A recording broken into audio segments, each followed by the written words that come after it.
Est-ce que je vais arriver à lui parler sérieusement ? Est-ce que je vais arriver à le faire que quand on sera tous les deux ? Est-ce que je vais arriver à le faire peu importe le contexte ? Je sais pas encore. Salut à toi et bienvenue dans ce podcast où je te partage en toute transparence mon expérience de papa Schrödinger. En effet, je vais très bientôt devenir papa pour la première fois de ma vie, ce qui fait que je ne suis pas papa, mais quand même un peu, mais pas encore tout à fait. Bref, je suis dans un moment charnière, à la fois bouillonnant, passionnant et déstabilisant. Dans cet épisode, j'ai envie d'aborder le sujet de la pudeur. Je vais aborder le sujet de la pudeur sous un angle bien particulier. Je me rends compte que je suis beaucoup plus apte à parler dans ce micro de l'expérience de papa Schrödinger que je suis en train de vivre. Et donc, ça paraît être un comportement extraverti et impudique, peut-être, pour certains.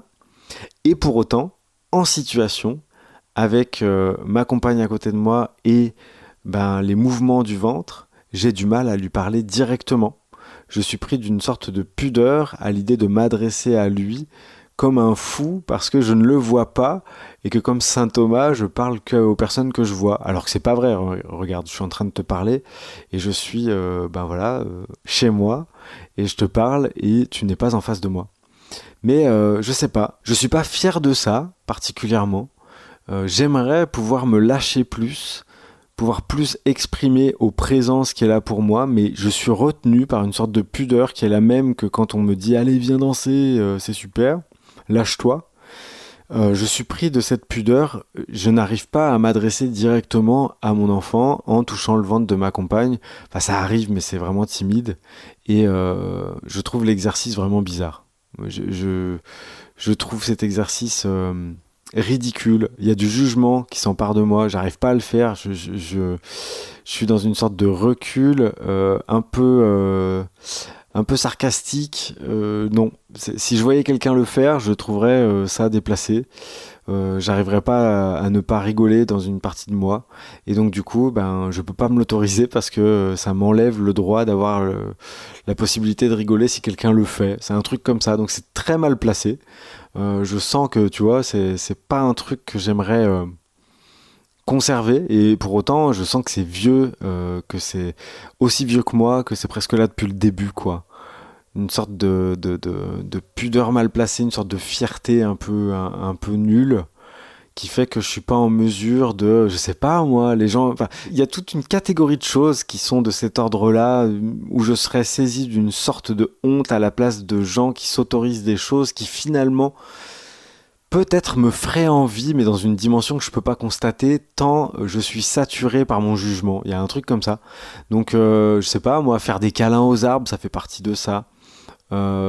Chanter dans un karaoké, faire la chenille, tout ça, c'est presque du même acabit, alors que c'est pas du tout la même chose. Parler à mon enfant parce qu'il est là physiquement, je le sens bouger sous mes mains, c'est quelque chose qui me paraît ridicule parce qu'en fait, il ne comprend pas mes mots. Mais je sais qu'à un autre endroit, ça doit être autre chose pour lui dans l'énergie qu'il reçoit. La voix ne doit pas être la même quand je m'adresse à lui ou quand je fais des blagues à ma compagne sur le fait que je lui parle pas. C'est pas la même chose. Et ça va peut-être moins directement jusqu'à lui. Après, je vais pas me fouetter avec le fait de pas y arriver. Je m'accepte dans cette version-là. Je m'assume dans cette version-là. C'est-à-dire que je te la partage parce que justement, c'est pas reluisant. C'est pas un truc dont je suis fier. Et puis en même temps, c'est un truc que j'ai pas envie de cacher. Dont j'ai pas envie de me servir pour me fouetter. C'est la pudeur qui peut s'emparer de nous sur des sujets vraiment différents selon les personnes. Et là, moi, ça se manifeste à cet endroit-là. Il peut pas me comprendre, donc ce serait débile de lui parler. C'est un truc comme ça. Alors que je pense que sitôt qu'il sera en face de moi et que je vais pouvoir le regarder dans les yeux, je vais pouvoir commencer à lui parler sans problème, mais sans doute que quand on sera tous les deux. Il y a un truc, alors je sais pas ce qui va se passer à ce moment-là, mais je serais curieux de voir si je suis capable de lui parler, vraiment de faire des phrases qui lui sont adressées à lui sincèrement, qui sont pas de l'ordre de la blague, où je lui parle, mais en fait je parle à ma compagne et je lui fais des blagues.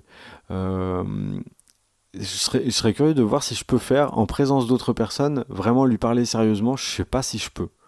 Il y a un truc comme ça de l'ordre de l'interdit. C'est trop ridicule, quoi. Il y a peur du ridicule. J'ai l'impression que je vais mourir de honte. Je sais pas, c'est un truc comme ça. C'est vraiment débile. Mais ça s'empare de moi assez facilement, ce truc-là. Je me suis beaucoup construit en observateur du monde pendant tout ce temps. Donc ouais, pendant plus de 30 ans, c'était de l'observation pure presque. Il n'y avait pas beaucoup d'action. Donc j'ai beaucoup jugé, j'ai passé beaucoup de temps à juger. Et encore aujourd'hui, je trouve que juger, c'est une chose assez essentielle, mais je m'en sers différemment. À plein de moments, j'ai appris à faire de mon jugement autre chose qu'un regard surplombant la médiocrité d'une certaine façon, ou alors de l'autre côté le jugement, c'est quand je me l'applique à moi-même, c'est un truc en dessous de tout qui me tombe dessus comme une vague de merde que je m'envoie à moi-même pour me faire taire dans ma médiocrité. Donc en fait le jugement pendant très longtemps en tant qu'observateur, il était soit tourné vers le monde que je surplombais de mon génie, soit de l'autre côté je me trouvais en dessous de tout et je me jetais de la merde dessus parce que j'étais trop nul. Bon bah là, le jugement, il me sert à autre chose aujourd'hui. Il me sert à évaluer, à apprécier, à savoir dans quelle direction j'ai envie d'aller. Est-ce que j'ai envie de rester? Est-ce que j'ai envie de bouger? Est-ce que je me sens bien? Est-ce que j'ai besoin de réajuster? Est-ce que j'ai besoin de préciser des choses pour que la relation soit plus confortable pour moi? Etc., etc. Donc là, le jugement, il me sert à vivre. Et ça, c'est différent. C'est différent. Il sert à jauger la façon dont où je me mets pour être bien, le plus léger possible et le plus en adéquation avec qui je suis, pour me respecter et respecter l'autre au maximum. Voilà, le jugement, il me sert à ça aujourd'hui. Même si il existe encore cette dimension où il me sert pas à ça et où justement quelqu'un qui va faire un câlin à un arbre, même s'il fait de mal à personne en fait, mais je peux pas m'empêcher de hurler avec les loups parce qu'il y a pas mal de gens qui se moqueraient d'une personne qui fait ça, et c'est assez bizarre de me retrouver dans l'équipe des gens qui font ça. J'avoue que je suis pas hyper fier de ça, mais qu'en même temps je peux pas refuser le fait que si je vois quelqu'un qui fait un câlin à un arbre, le premier truc qui va me venir c'est la moquerie. Parce que je comprends pas ce qu'il fait et que je me l'autoriserai pas, et donc du coup à ce titre-là, comme je me l'autoriserai pas, c'est quelque chose qu'il faut discréditer, parce que sinon ça veut dire que je loupe quelque chose, et si je loupe quelque chose c'est dommage, donc du coup je préfère dire que je loupe rien et que c'est con. Voilà, c'est un peu ça le raccourci. Là, voilà, je suis pris de cette pudeur-là quand il s'agit de m'adresser à mon enfant qui est encore dans le ventre de sa maman. Et c'est bizarre de ne pas pouvoir s'autoriser ça. Et c'est bon de pouvoir le partager aussi parce que je me dis que ça peut parler potentiellement à toi qui m'écoutes.